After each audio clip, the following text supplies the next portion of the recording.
as grim lord of the dead came to a sudden end when all at once his past caught up with him.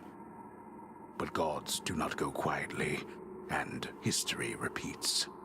So this tale was only a matter of time.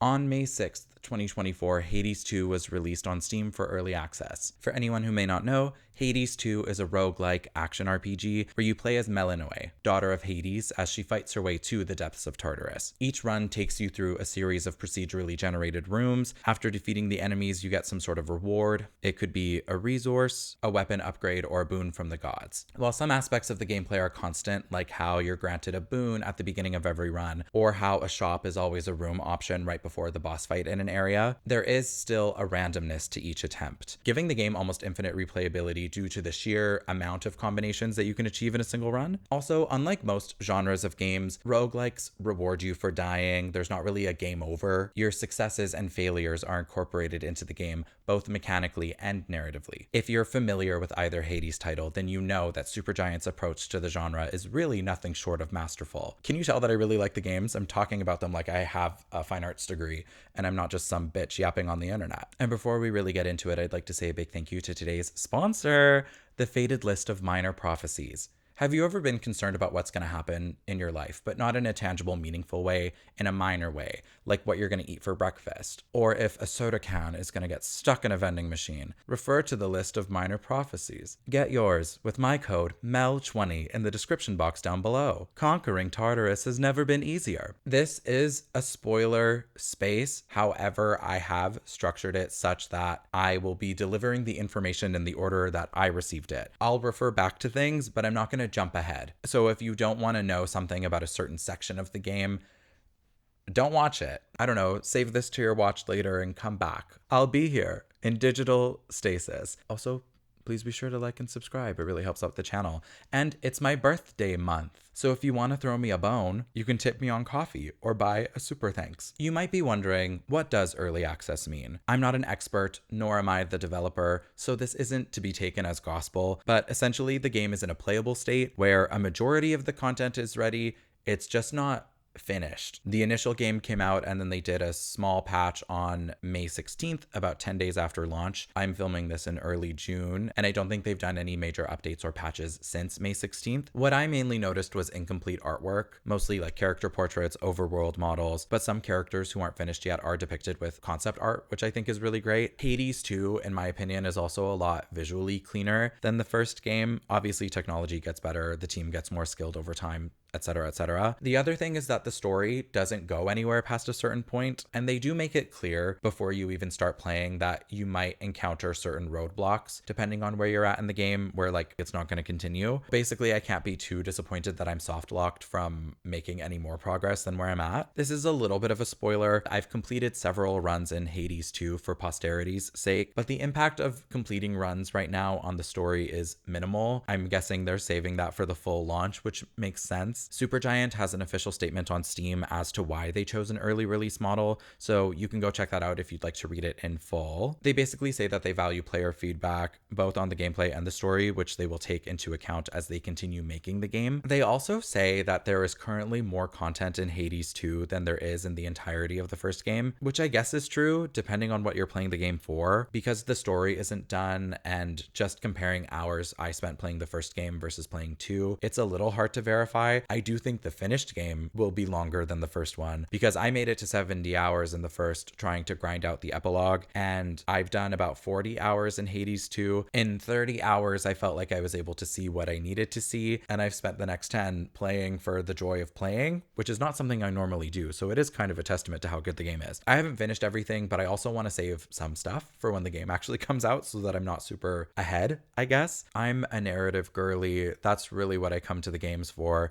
so I'm really looking forward to the coming updates to see if they add any more story content. Hades 1 was in early access for about 2 years, so I feel like Hades 2 is going to have a similar development time. Anyways, if anybody at Supergiant wants to sponsor me for real, my DMs remain open, but this video will serve as my feedback. I think right now the playable state is really incredible. It's very good. Let's just get that out of the way. This is not a hit piece. In terms of like early access things, I've mostly experienced small bugs certain unresponsive button presses or dodge timing that felt a little weird. So a lot of minor things, and I'm not stupid enough to ask for something vapid like a change in character design, which so gorgeously segues into my next section. Naturally, we're going to start at the beginning, which for me was finding out that the game even came out for early access. I truly managed to avoid all content regarding this game. I didn't watch any of the trailers, I don't think. If I did, I don't remember them. So going into this, I was totally blind, had no idea about the plot. The only thing that I saw prior to release was a certain viral tweet that compared Hades 2 Hestia to Danmachi Hestia because people are stupid. And just the amount of racism and fat phobia that was on display when it came to Hades 2 Hestia was really frustrating to witness. If your definition of fantasy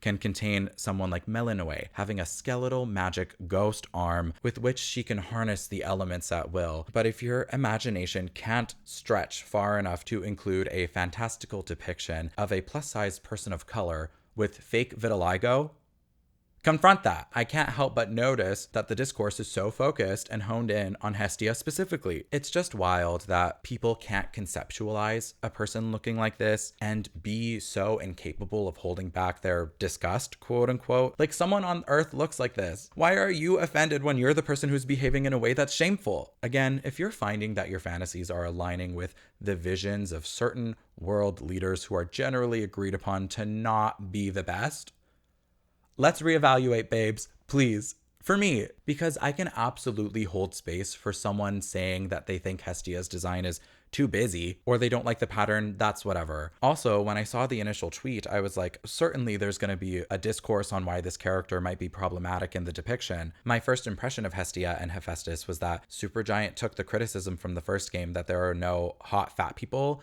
and they perhaps overcorrected and swung the pendulum in the other way. I guess I just worry that certain depictions aim to check off a number of boxes. I also know that saying like a design is aiming to check off multiple boxes is a little bit reductive, but I think because representation is often not done very well, unfortunately, it is almost reflexive to be on guard at the very least. Thankfully, the writers at Supergiant are very good at creating a world that feels natural and feels lived in. The game takes place during a war between gods, and the writing isn't knocking you over the head with exposition dumps. Hephaestus isn't slamming his prosthetic leg on the table Real Housewife style. Honestly, because of the way he's cropped, you might not notice in his character art that he's even in a wheelchair at all, because it's not the focus of his character. Unless we're criticizing a portrayal for being bad rep, I really don't care that Hestia isn't fuckable to you. Touch grass, I beg. It's wild that the protagonist in the first game is like unavoidably bisexual.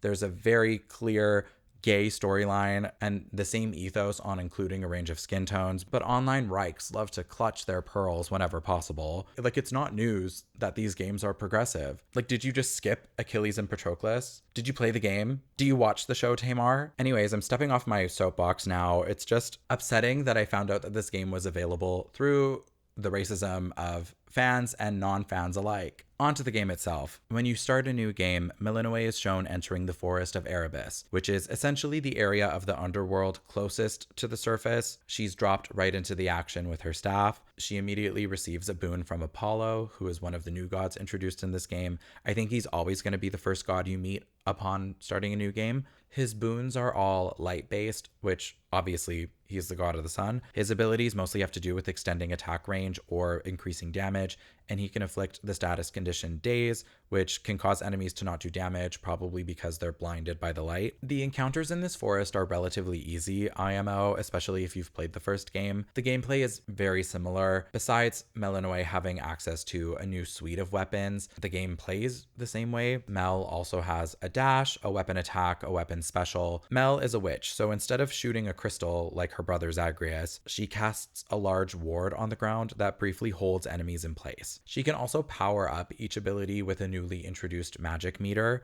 After clearing about 10 chambers, Mel is faced with the first boss fight of the game against her caretaker and mentor, Hecate. In this fight, Hecate is evaluating if Mel is strong enough to complete her task. This is where I and probably most players experience their first loss. It allows you to return to your home base and prepare for the next run by spending resources and getting upgrades. Upon dying, Mel returns to the Crossroads, which is a secret, protected portion of the forest. It's where all the witches live, so of course we're going to have Mel and Hecate, but we're also greeted by Dora, a shade who is probably Pandora, but she died so long ago that she doesn't have memories. Nemesis is a daughter of Nyx and Mel's rival, Odysseus, the veteran tactician, and Hypnos, another child of Nyx who is deep in slumber. You get to know these characters more as time goes on, except for Hypnos. Currently, he can't be woken up. Odysseus mostly gives Mel advice, but the main dynamic is really centered between Mel, Hecate, and Nemesis. Nem is very frustrated that Mel has been selected for the task. If you're like me, you may be wondering, what is the task? I came in with no spoilers. I didn't even read the Steam description, which says exactly what Mel is supposed to do. Like, I didn't know she was a daughter of Hades until you see the portrait of her family in her room. The game does a really good job of drip feeding you information, especially if you've gone in completely unaware of what's going on. And it's kind of nice that the subtext is really powerful and it's there to guide you, as opposed to a big lore dump at the beginning, which a lot of games would do. The characters know each other already, and their introduction to the player at least feels normal and not like, hi, I'm XYZ, and these are all of my big character traits that you're gonna get sick of over time. We learn pretty quickly that the Titan of Time, Kronos, is back. After his children defeated him however many eons ago, he's taken over the underworld and he's launching a big offensive against Olympus. He's pissed at his kids and he's really saying it with his chest. Mel has been chosen to stop Kronos. It's basically her birthright. Her family has been trapped in the depths of Tartarus. Because she's the princess of the underworld,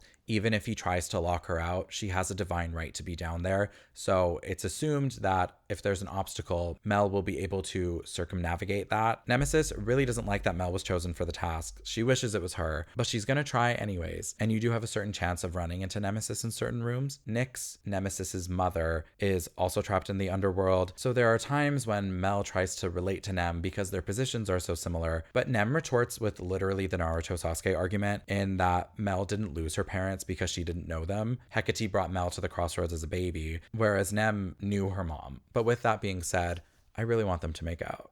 I really want them to make out. I love Pride and Prejudice. I love Arrivals to Lovers. The tension between these two women is just scrumptious. Also, it's June.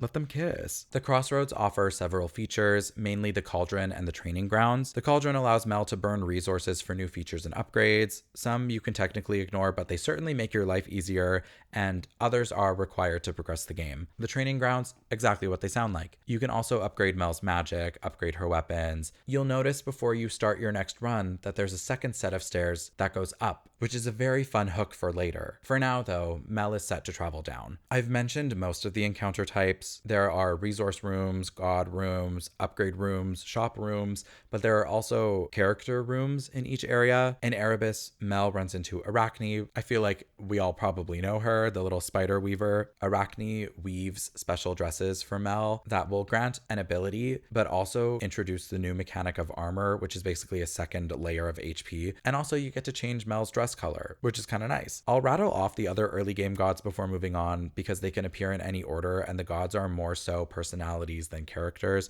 So discussing that they're here isn't exactly a plot spoiler. I mentioned Hestia earlier. Her design really leans into the hearth aspect of her domain as opposed to the virgin part. She offers fire powers and she can inflict scorch, which does a little extra burn damage per hit. Honestly, perhaps unpopular opinion, I think scorch is the worst of the abilities. Zeus, surprise surprise, king of gods, offers lightning powers, and if you hit a certain damage threshold, enemies are afflicted with blitz, which is just a lightning strike that does extra damage. Poseidon, water guy, again, crazy, we're doing all the hits. His attacks are good for crowd control because he can push away a lot of the enemies with big waves. He can also give Mel money and extra resources, which sometimes comes in clutch depending on how bad your run is going. Aphrodite grants damage boosts when fighting at close range, and her curse is weak, which is just an enemy defense debuff. In the first game, Demeter, who is Mel's grandmother, was only available after Zagreus reached the surface a couple times, but in 2, she's around from the beginning. She's normally known as a goddess of harvest, but Hades reinterprets her as a goddess of seasons, and in the lore, she causes an endless winter due to her grief over losing her daughter Persephone. She maintains her ice powers in this game and lets Mel freeze her enemies, which does exactly what you think it would do. Hephaestus lets you hit your enemies with a big explosion for a lot of extra damage, and it has a really long recharge time. All of the gods that I've mentioned so far have a limited chance to appear in each run. I don't know if there's an exact limit, but typically you'll only run into like 3 or 4 4 max per run, which is good because often the boons build on each other in some way. Like you can get passives that make your attacks work better. So it makes more sense to run into those gods more than once so you can get those stronger benefits later. There are also duo boons, which let the gods' powers kind of work in tandem. I think each god pairing only has one, but they're interesting nonetheless. There are 4 more gods that you meet early on who grant you power, but they don't really fit within this framework. Artemis and Hermes are similar in that Mel will have a physical encounter with them when introduced. The other Olympians are aware that Mel is calling on their powers, and they have lines of dialogue, but they're basically like speaking to nothing. Mel can't respond. They're not chatting. It's not a Skype call. Artemis and Hermes both have a random chance at appearing in rooms. Artemis has a random chance of appearing in resource rooms, so any room where you're not already getting something from a god, and all of her abilities have to do with increasing your critical hit rate or doing a little extra damage. Hermes appears only once, and then he has a random chance to appear in his own dedicated room like the rest of the gods. He mostly offers speed bonuses. Selene is the personification of the moon. She grants us an ultimate ability, which can be used after expending a certain amount of magic. A nice detail is that some of Selene's abilities are reflected in the Hecate fight, kind of acknowledging all of these witchy connections. Each of these gods have a smaller amount of abilities that they can offer Mel, but they can appear in any run, which is cool. The other unique god is Chaos. Primordial being, the beginning of everything, origin of creation. They're the oldest being in the universe. In certain rooms, a special portal that goes into the ground will appear, and Mel has to sacrifice a little bit of HP to go inside. Chaos boons are initially a negative, and then after you clear a certain amount of rooms, they become a bonus. The worst one I've picked so far is one that does damage against Mel every time you use your attack, but after you've cleared the number of encounters, you get a big attack boost later on. And in this first area, it was really challenging because I was against Hecate with the staff, and you just deal so little damage if you can't use your attack. Anyways, I managed to beat Hecate on my second run of the game,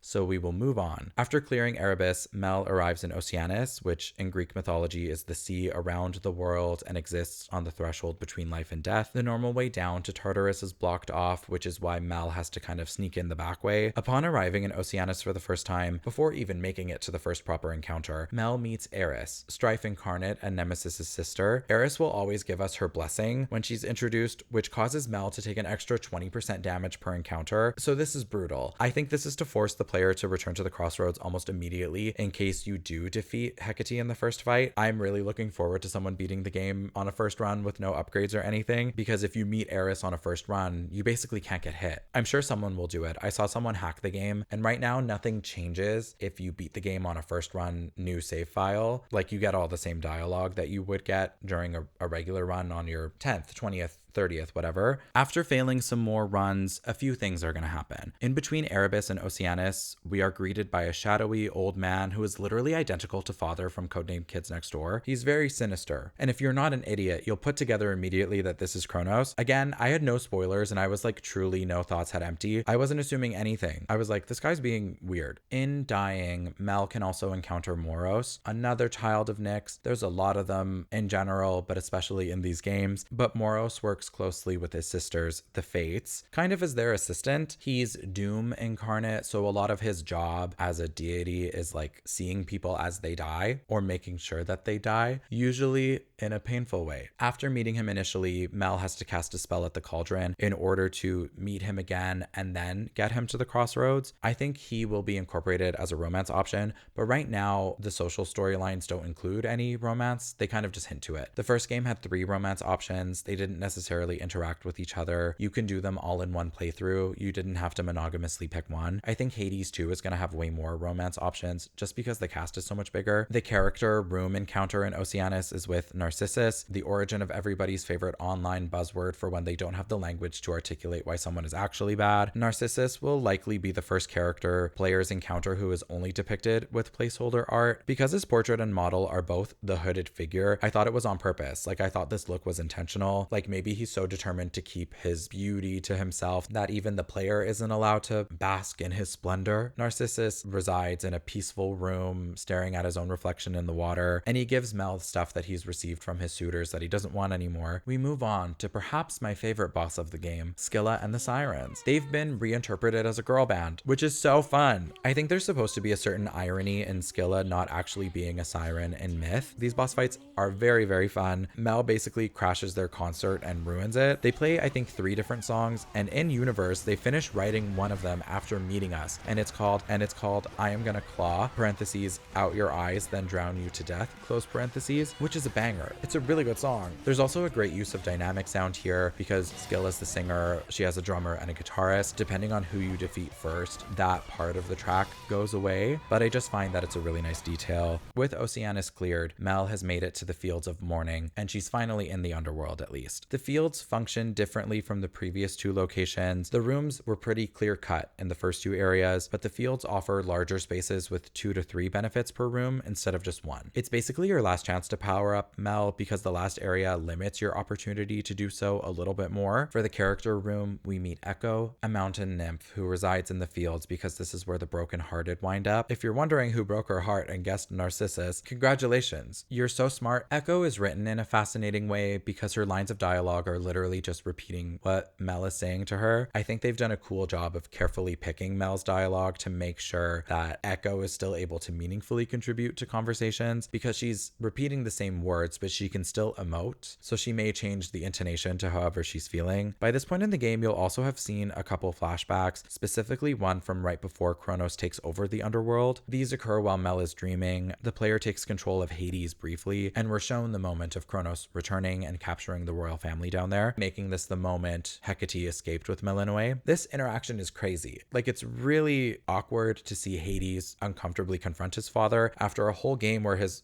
whole deal is being the stoic final boss who's kind of an asshole. It was very well done. The final boss in the fields is none other than underworld house pet Cerberus, who has been corrupted by shades. Since Mel was taken as a child, he obviously doesn't recognize her, but this serves to further develop her plot thread of saving a family she doesn't know. This boss fight, at least for me, was very difficult. The earlier fights are a little bit easier, the patterns are more readable, and they're forgiving in that way, but Cerberus has really big AoE attacks, he can call a bunch of reinforcements, he has a lot of options for punishing Mel if she stays too close. Unlike Hecate and Scylla that I beat within the first couple tries, Cerberus took me a little bit more effort. But then after he's defeated, the next stop is Tartarus. Tartarus is where the original House of Hades is. Kronos has done a bunch of remodeling, but again, Mel can break in because it's her birthright. The layout is different in this area once more. In Tartarus, you can either pick a room that gets you closer to where Kronos is at the end, or a room with a reward. The character room down here is Hades himself. Papa, Mel has been reunited with her father. He's also sitting with a purified Cerberus after Mel scrapes the miasma off of him. Obviously, you can't free him or anything. I'm assuming they're saving that for the final cut, but I'm excited to do that and hopefully develop this relationship a little bit further. I've glossed over it thus far, but you can give each character gifts, and that's how you develop the social aspect. You can give Hades nectar, I think twice, but it doesn't do anything to further his narrative. Most of his boons have to do with grudges, so they tend to offer some sort of advantage in the final fight against Kronos. Once you get to the last section, Mel has to dive under sandy water to get inside because the front door won't open. The room is a destroyed version of the main hub from the first game.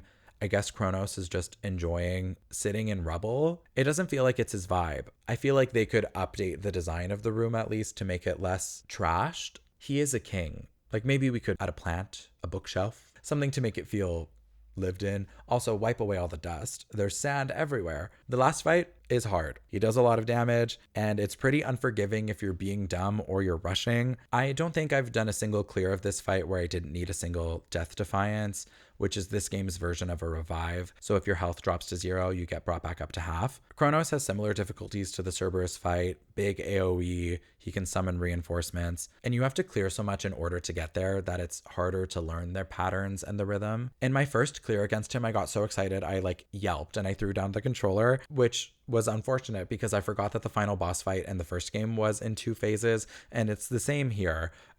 So Kronos comes back at full health. I have no HP left, and the fight takes place on a extra dimensional clock face, and the first attack Kronos uses is a huge AoE thing that does well above your maximum health unless you're standing in a certain number on the clock. I didn't know that obviously because it was my first time doing the fight, so he literally insta-killed me, but slowly I've gotten better. I've now cleared Kronos multiple times, and I honestly think his phase 1 is harder than his phase 2. I don't know if that's unpopular. I just think his phase 2 is a little bit more forgiving because he switches up his abilities. I have a lot of issues with his big swinging scythe attacks, and because because he doesn't use those as much, I find that I have an easier time. If your dodge timing is okay, you're fine. My first clear was with the twin blades. I'm getting the sense that those are everyone's favorite weapons, just what I'm seeing online. But I've since cleared him with every other weapon except the wands, but I'll get into the weapons individually later. Sadly, nothing really happens when you beat Kronos. Characters acknowledge that you've completed your mission in the Crossroads, and more clears unlock new features because you need Kronos' resource drop in order to craft certain upgrades. For example, this is a very neat touch,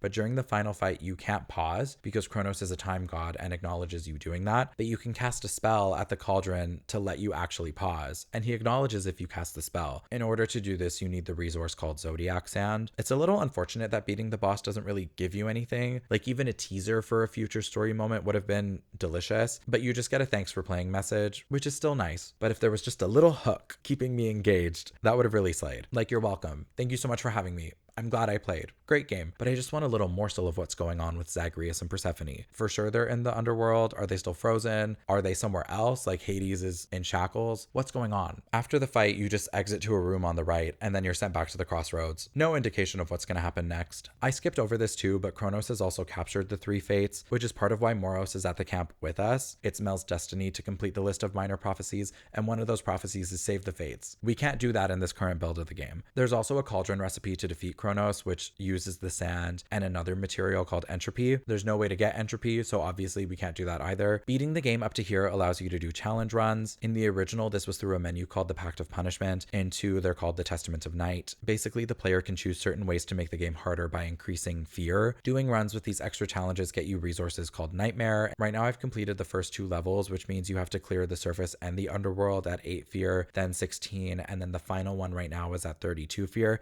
which seems crazy. I barely scraped through 16. I was really struggling. On that run too, where I beat the underworld at 16 fear, I was doing so bad. I was playing terribly. Like, I was in the Fields of Mourning. I had already lost all of my death defiances, which was really awful. But Echo's boon literally lets you echo something that you've lost. So she restored all of my death defiances, and I was partnered with Tula, the cat familiar. You can recruit familiars. Right now there's Tula and the frog Phrynos. Both are adorable, but Tula gives you an extra death defiance use, and then the accessory that you get from Skelemaeus gives you another one. So I came into this last fight against Kronos scraping by, truly scraping by, with 5 death defiances and just like struggling beyond belief. I still lost all of them in that final run, but I beat him. I was lucky to have completed the run at all. Right now it's also easier to complete the fear runs because, spoiler alert, the surface isn't done. To get to the surface is tricky. It requires a couple runs where you go into it knowing you're going to fail almost immediately. This is because Melinoe is cursed to remain in the underworld like her father and her brother. She can't breathe on the surface, but you have to go up there to get moss. Actually, the first thing you have to do is craft an upgrade to dispel the ward that prevents you from going upstairs at all. You have to unlock that door, and then you have to craft another upgrade to break Mel's curse. After that, she's golden because she can breathe up there. Mel's mission is essentially split in 2 different directions. So go downstairs, beat Kronos, reclaim the underworld, and go upstairs, head to Mount Olympus, and help the gods in their defense against the oncoming armies of the undead. Accessing the surface, similar to game 1, also grants you access to a new god, Hera. I was quite excited because in doing my initial runs, I noticed that she was the only one of the Olympus 12 who wasn't included so far. So I'm glad that everyone is here, between the 2 games at least. Her powers have to do with linking enemies and doing a portion of the damage dealt to everyone affected. It's not the best for bosses, but it is good for clearing group encounters. Mel first arrives in the city of Ephyra, which has been overrun by the dead. You enter the town square and there's a barrier preventing you from going forward. So you get to choose 6 different reward rooms and break the barrier that way. Some of the rooms also have doors that offer extra benefits, so if you haven't noticed that, do an extra sweep of an area before leaving because you might get more stuff and you need it. There are 2 character interactions up here. Medea has her own special room and Heracles has a random chance to show up during encounters, similar to Nemesis in the underworld. Medea is a fellow witch. She offers a range of benefits. Like Selene, she also has a chance of showing up in the Crossroads, which is cool. Heracles partly wants to compete against Mel to beat the most enemies, but he also wants to partially dissuade her from helping the gods. He clearly has a bone to pick with them. He doesn't like helping them, but he seems like he's forced to do so. I guess time will tell. He's like an unwilling participant and he's resentful of that. After dispelling the barrier, the boss here is Cyclops Polyphemus, who, besides Scylla and the Sirens, has the best boss fight song in the whole game. It's like a really vicious pan flute track that goes surprisingly hard. I read online that a lot of people found this boss particularly difficult. I haven't found this issue. Honestly, for me, he's been really easy. I've only struggled with him on high fear runs. I think, like, especially if you can handle Hecate, ability, you can do Polyphemus. It's just a little bit harder to get an opening, especially at close range. The next area is the Rift of Thessaly, which has Mel teleporting between boats to get across this giant body of water and close in on Mount Olympus. Each room instead is a boat. Some boats have you do multiple fights for multiple rewards. Other boats have you only do one.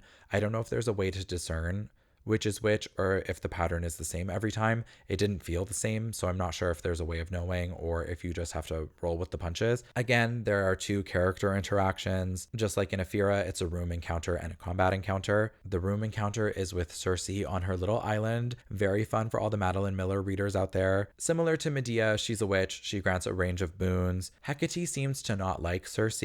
I'm hoping that this plot thread goes somewhere in the final release. A lot of these surface characters don't have a ton of content yet, so I'm just like really looking forward to the expansion. They say the big update is coming next year, but can we work a little faster? Selfishly, I ask. Just kidding. I believe in workers in the game industry taking as long as they need to do their projects. I don't think Medea or Circe are daughters of Hecate in Hades lore. It doesn't seem to be the case, but in certain myth, they are her daughters. In this game, Hecate seems to serve more of a surrogate mother role just because she's the caretaker of many, but she doesn't like it. Like, it's to the point where she doesn't like receiving gifts from Mel at the Crossroads, and she asserts that she's never going to replace Mel's mother. The other encounter is with Icarus, who will certainly be a romance option once the full game comes out. If it's an unrequited love, I'm walking into the river. He and Mel have chemistry. They're flirting a lot. He has a chance of showing up and helping you fight enemies similar to Artemis, and then he grants either an armor with a special twist like Arachne, or he'll do certain weapon upgrades. One of the bonuses you can get in each run are the Daedalus hammers, which are just a weapon upgrade. They range from pretty awful to game-breakingly powerful, and Icarus can offer you extra temporary boosts, which is very fitting because he's Daedalus' son. He used to live in the Crossroads, so hopefully eventually he comes back. This is the first region to have a mid-boss and a final boss. Charybdis is the mid-boss, which is extremely fitting for traveling over a huge stretch of water. Also ties into Scylla being in the underworld. It would be cool if they had a bit more interactivity, or if Scylla had some dialogue acknowledging Charybdis. Charybdis is a big sea monster, so I'm not expecting her to speak. Right now, their main connection though is through Odysseus talking about his sea travels. The fight is about as complicated as the other mini bosses, which aren't that crazy. They all only have 2 to 3 moves, but Charybdis is being unique and the only mini boss that is based on myth and not just an enhanced version of a mob enemy. The final boss of the Rift is Erebus, who is the same character that gave us the negative boon in Oceanus during your first visit to the area. I do think it's very fun that we fight a character we know. It's very in the spirit of the first game, where a lot of people don't support Zagreus' mission to get out of hell. Thematically, Hades 2 doesn't really carry that, but I thought it was a nice touch. Also, I think it'll be very satisfying for a lot of players because Eris, by design, is insufferable. Her whole thing is that she's contrarian. She might evolve into a messy romance option with a good character redemption, but I also feel like that goes against her point of existing as a deity, so they might not do that. This boss fight for me was also brutal. It was really challenging. Eris can do a lot of damage, and she increases her damage output as the fight goes on. After getting her health down to a certain point, getting hit by her is like really dangerous. If you can manage to stay behind her though, the boss fight becomes trivial. Defeating her gets you a golden apple, which is really good for farming nectar and increasing your hearts with each character. This is the end of the surface for now. You can't move on to Mount Olympus, so it's just the 2 areas. The narration is like, let's just pretend Mel tripped on a branch or got hit by a car, so you get fake killed and sent back to the Crossroads. It is a little underwhelming, but I know I was complaining earlier about like the lack of a hook, so I do appreciate that they let us play some of the surface at all. That's kind of an exhaustive view of the game. I want to quickly talk about weapons and builds just because it's fun and some of the abilities on offer are very cool. If I had to rank all of the weapons, it would probably be blades, staff, axe, skull, and then wands. The blades are a favorite of many because they can do so much damage. For me, I like to choose either the Hera or Aphrodite attack boons just because you get really good increases to your damage output right off the bat. For the special, which is a knife throw, Hephaestus's explosion is really great for turning a really low damage move into something really deadly, or Zeus's blitz can allow for nice damage once you close in on the enemy. The Daedalus hammer boons for this weapon are a little bit underwhelming for me compared to the others though. The staff is perfectly mid in my opinion. I think it's amazingly average, and it's supposed to be that way because like it's not quirky. Any player is going to be good with this weapon. There's tons of flexibility in how you build it because you can easily be a close or a ranged attacker. I think as a weapon it offers the most variety in how you play. The regular damage output is a little low, but this weapon I think focuses more on the magic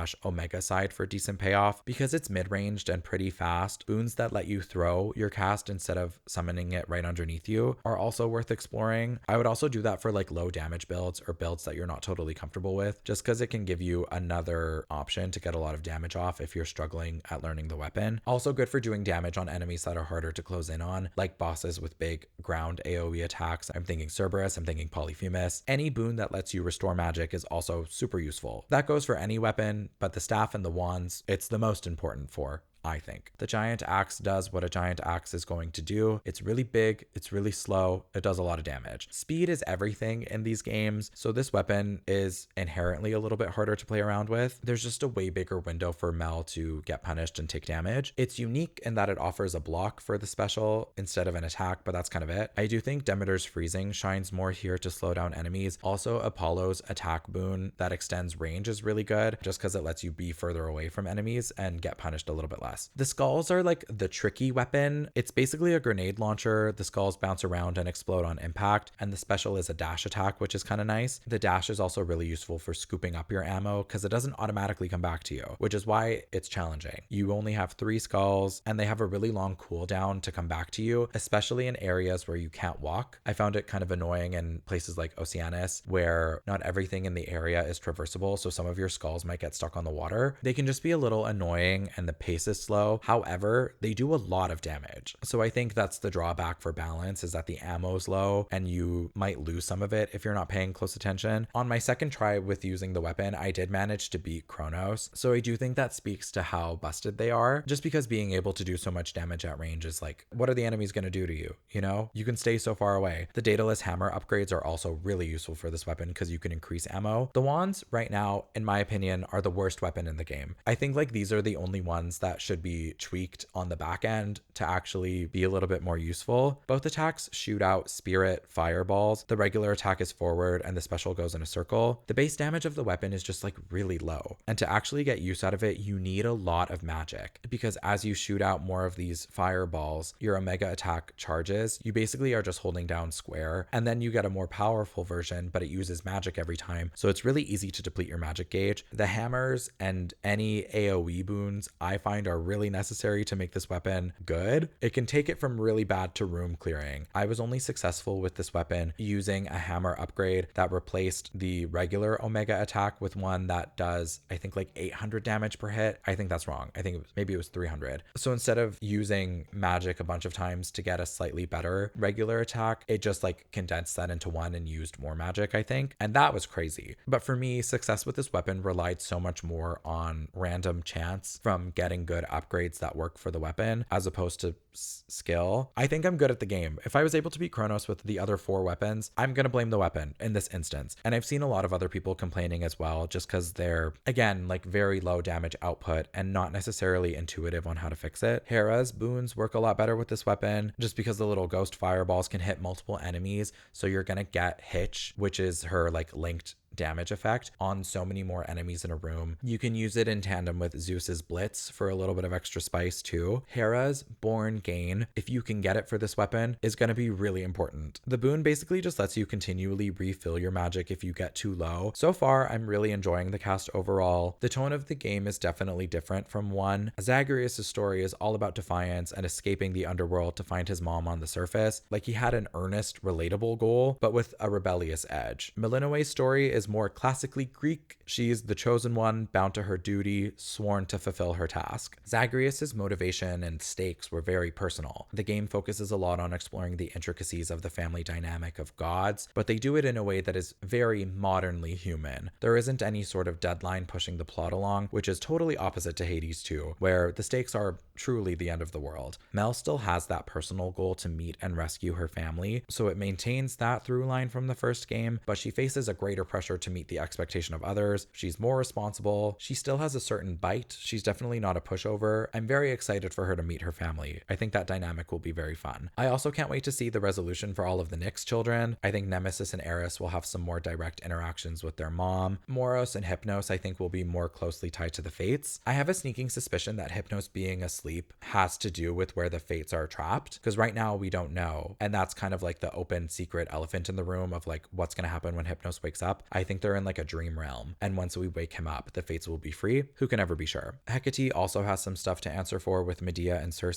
I don't know if this resonates, and maybe this is my influence from Bayonetta Origins, just because the Cereza, I don't remember the character's name, Cereza and her mentor have a very similar relationship to Mel and Hecate. So I felt that Hecate was a traitor for the longest time, and I've asked some other people who felt the same way, but she becomes softer as the game goes on, so I'm really not sure if they're gonna do a betrayal arc with her. I have a feeling it's not gonna happen. Despite being convinced that she was evil, I do love her abs. Odysseus is a standout in that he doesn't have much to offer right now outside of lore dumps. He's really connected to a lot of the characters that Mel meets, especially with the focus on sea travel. Have you read the Odyssey? We meet a lot of characters that he encountered during his boat travels when he was still alive. Like, he asks about Polyphemus, he warns that Charybdis is really dangerous, he kind of likes Scylla in a way, and he alludes heavily to wanting to hear the siren song again. So I can see them making him a stan or having some sort of interaction in the underworld during a boss fight. There are also many references to him being a cheating god chaser too. He tries really hard to skirt these topics, but when Circe and Calypso come up, he can't help but stand on business. Penelope and Telemachus, his wife and son, are mentioned a few times, so I hope they appear, especially Penelope. I think that interaction would be interesting. Anyways, I'm excited to see on how much they plan on adding. Obviously, they need to finish the Mount Olympus path. It's referenced that Athena and Ares are fighting up there, so I anticipate that Mel will at least meet them, since that's where we're going. I don't know if Dionysus will appear. I don't remember him being mentioned at all, but the wiki says that he's off somewhere drinking. I think the game has a pretty strong balance right now with the boons, and by adding those extra 3, there might be a little too much, especially given how the boons interact with each other. I also really want Hades to serve the same function as the other gods once he's freed. I would really love that. I guess time will tell. That's all for today. Thank you very much for listening to my musings on a game that isn't even finished yet. If you want to follow up from me after the game is released, I guess bother me a couple years from now. If you enjoyed this video, again, please be sure to like, subscribe, comment, discuss down below. What are your hopes for the final release of Hades 2? Which characters do you think are going to be romance options? Do you think they're going to add any minor gods that surprise us? Who do you think the last bosses on the surface are going to be? Did you play the first game? Did you like it? Do you want me to talk about it? All of these things can be discussed in a comment section for engagement. I'll see you in the next one. Oh no, not this again. Look, I forgave you for last time. Didn't mean it as an invitation to get me more of this stuff. Don't like owing anybody any favors. Just take it and enjoy it, Nem. Besides, I heard you were looking for some more of our witch's poison. Nobody seems to appreciate it quite like you.